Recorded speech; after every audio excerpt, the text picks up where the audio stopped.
Kutoka kaunti namba 47 tuelekee kaunti namba 49 ambapo maafisa wawili wa polisi wa Kenya wameripotiwa kujeruhiwa nchini Haiti wakati wa mapigano na magenge ya wahalifu katika kipindi cha wiki moja iliyopita.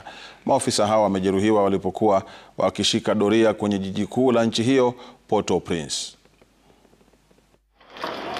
Wiki tu moja baada ya afisa wa polisi kuuawa nchini Haiti, ripoti zaidi zimejitokeza zikidai kuwa maafisa wawili wa polisi wa Kenya walioko nchini humo wamepata majeraha katika makabiliano makali na magenge katika kipindi cha wiki moja iliyopita.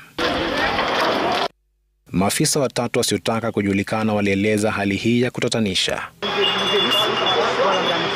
Inasemekana polisi hao walijeruhiwa wakati walipokuwa wameshika doria katika mji mkuu wa Port-au-Prince na viunga vyake, eneo linalojulikana kudhibitiwa na magenge yenye silaha nzito yanayodaiwa kusababisha maelfu ya vifo tangu mwaka 2021. Kulingana na maafisa hao, mashambulizi haya yanaongezeka kwa kasi, huku wakilalamikia ukosefu wa vifaa vya kutosha kupambana na changamoto hiyo.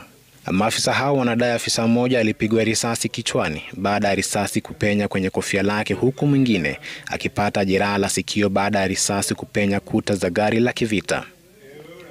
Inaarifiwa kuwa maafisa hao wawili waliojeruhiwa wamehamishwa hadi nchi ya Dominican kwa matibabu.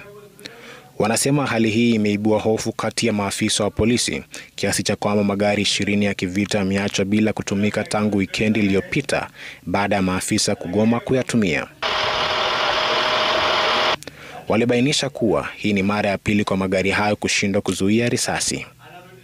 Kenya ilituma kikosi cha kwanza nchini Haiti mwezi Juni mwaka uliopita kurejesha amani katika nchi hiyo iliyotekwa na magenge ya wahalifu. Haiti inatazamiwa kufanya uchaguzi mwezi Februari mwaka 2026. Gilbert Sono, runinga ya Citizen.